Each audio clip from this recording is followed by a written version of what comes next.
নমস্কাৰ। আমি সদৰ অসম কম্পিউটাৰ শিক্ষক সন্থা তৃতীয় পক্ষৰ যোগেদি নিযুক্ত হেল্পাৰ্ছৰ সংস্থা হয়। আজি আমি এই প্ৰেছ মিটৰ জৰিয়তে আপোনালোকৰ যোগেদি চৰকাৰৰ ওচৰত জনাব বিচাৰোঁ যে ইতিমধ্যে যোৱা 10 তাৰিখে বাজেটত ঘোষণা কৰা হ'ল যে বাণীকান্ত কাকতি আঁচনিত কৰ্মৰত শিক্ষকসকলক 1313 জন শিক্ষকক ইতিমধ্যে তেওঁলোকৰ চাকৰি 60 বছৰ আৰু 20,000 টকা নিৰ্ধাৰিত কৰিছে। কিন্তু ঠিক একে সময়তে আমিবোৰো 2004 চনৰ পৰা একেলগে RGCLPত কাম কৰা শিক্ষক হওঁ। ইতিমধ্যে আমি জীৱনৰ প্ৰায় 14টা বছৰ একেলগে RGCLPত একেলগে কাম কৰিছিলোঁ। তাৰপিছত 2018 চনত আমাৰ এইখিনিৰ মাজৰ শিক্ষকখিনিক দুটা ভাগত বিভক্ত কৰি কিছু সংখ্যকক বাণীকান্ত কাকতি সাক্ষৰতা আঁচনিৰ অধীনলৈ লৈ যোৱা হয় আৰু আমি বাকী 500 জন শিক্ষকক RMSৰ অধীনত থাৰ্ড পাৰ্টিৰ যোগেদি নিযুক্তি প্ৰদান কৰা হয়। কিন্তু দুখৰ বিষয় আজি তেওঁলোকক চাকৰি জীৱনৰ নিশ্চয়তা প্ৰদান কৰে এইখন চৰকাৰে। কিন্তু আমি ৰৈ যোৱাখিনিৰ যিখিনি আমি থাৰ্ড পাৰ্টিৰ যোগেদি নিযুক্ত হৈছিলোঁ, ইতিমধ্যে আমাৰ চাকৰিৰ ম্যাদ 2023 চনৰ 30 ছেপ্টেম্বৰ তাৰিখে উকলি যায় আৰু বৰ্তমান আমি প্ৰায় 1.5 বছৰ ধৰি চাকৰি নোহোৱাকৈ খুব দুখৰ মাজেৰে জীৱন কটাবলগীয়া হৈছে। গতিকে আপোনালোকৰ যোগেদি আমি এইখন চৰকাৰ, যিহেতু এইখন এখন উন্নয়নকামী চৰকাৰ, প্ৰতিটো ক্ষেত্ৰত আমি দেখিছোঁ হিমন্ত বিশ্ব শৰ্মা ছাৰৰ নেতৃত্বত ইতিমধ্যে বিভিন্ন নিযুক্তি প্ৰক্ৰিয়া সমাপন কৰা হৈছে খুব সুন্দৰভাৱে। গতিকে আমি তেখেতসকলক আপোনাৰ যোগেদি অনুৰোধ কৰিম যে যাতে এইখিনি মানুহৰো জীৱনৰ প্ৰতি লক্ষ্য ৰাখি,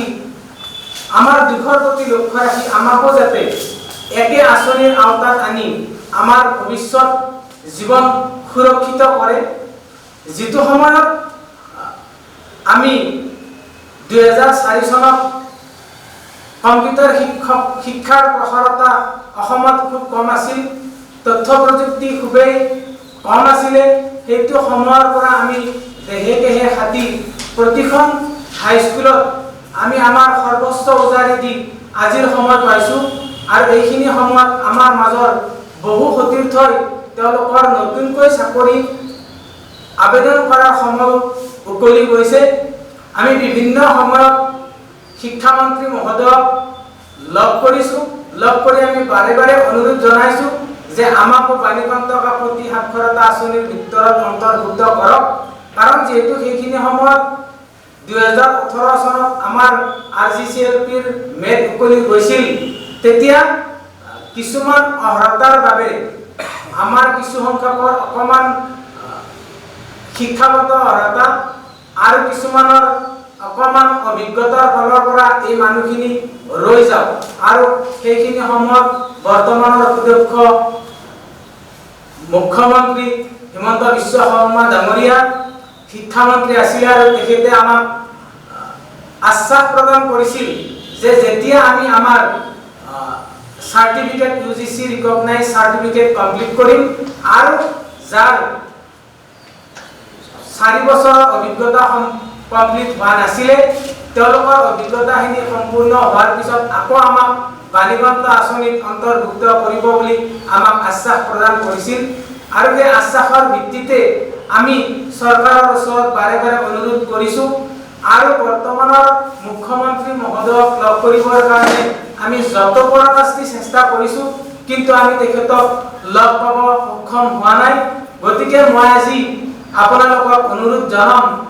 এই প্ৰেছ মিটৰ যোগেদি যাতে এই কথাখিনি মুখ্যমন্ত্ৰী মহোদয়ৰ সন্মুখত উপস্থাপন হয় আৰু আমাৰ কাৰণে যাতে এটা তেখেতে খুব সুন্দৰ চিন্তা কৰে, আকৌ আমাক বাণীকান্ত আঁচনিত অন্তৰ্ভুক্ত কৰি আমাক জীয়াই থকাৰ সুবিধাখন প্ৰদান কৰে যেটো সময়ত যোৱা বাজেটত বাণীকান্তৰ বিষয়ে খুব সুন্দৰভাৱে ছাৰে এটা সিদ্ধান্ত দিলে আৰু ঠিক সেইখিনি সময়তে আমাৰ সতীৰ্থ গোলাঘাট ডিষ্ট্ৰিক্টৰ পংকজ দাসে এই খবৰটো শুনি যেহেতু আমি 1.5 বছৰ বিনা বেতনে আছো তেখেতে খুবেই অসুস্থ হৈ পৰে আৰু তেখেতক মেডিকেলত ভৰ্তি কৰাবলগীয়া পৰিস্থিতি এটা হয় গতিকে আমি আশা কৰিম যাতে চৰকাৰে আমাক আৰু কষ্টৰ মাজলৈ ঠেলি নিদিয়ে অন্তত আমাক জীয়াই থকাৰ সম্বলকণ আমাৰ এই চাকৰিটো পুনৰ মকৰল কৰি আমাক যাতে সুবিধাখন প্ৰদান কৰে আৰু যিখিনি 1313খন স্কুলত বাণীকান্ত আঁচনি এতিয়া বৰ্তমান প্ৰয়োগ হৈছে মুঠ স্কুল আছিলে সেইখিনি সময়ত বাণীকান্ত আঁচনিত সিলেক্ট কৰা স্কুল আছিলে প্ৰায় 3000খন 3052খন স্কুলৰ 600খন স্কুলক আৰএমএছৰ জৰিয়তে দি বাকি 2452খন স্কুল ৰৈ গ'ল আৰু বৰ্তমানো 1313খন স্কুলত বাণীকান্তৰ শিক্ষক